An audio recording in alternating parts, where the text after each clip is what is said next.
A new bill making emergency medical services essential in New York State recently passed through the state Senate and Assembly. 12 News' Daniel Curran learned what this bill will mean for local departments if it's signed by Governor Hochul.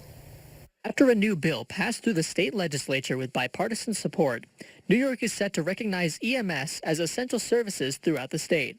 Curtis Hammond with Candor EMS Squad and the EMS Sustainability Alliance says a signature from Governor Hochul can help agencies in areas across the state better serve their communities. We're not out there all the time, and a lot of agencies are struggling financially because of low reimbursement rates, increasing cost of fuel and supplies, and the cost of readiness for our people to be here in the station ready to go. If signed, this bill would require every county, city, town, or village in New York State to determine the best option to fund and operate their emergency departments. This will get that ambulance there quicker.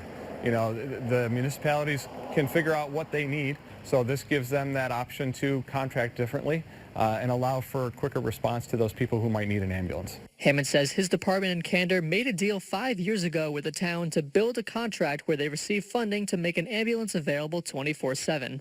That ambulance is on the ready, and with that we are decreasing our response times by up to 30 minutes sometimes for people who might need an ambulance.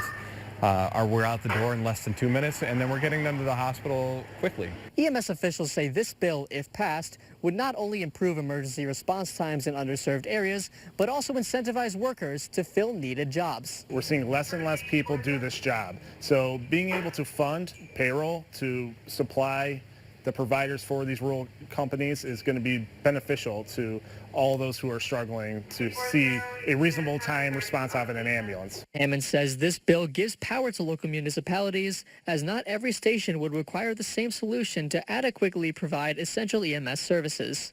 Daniel Curran, 12 News, Tioga County.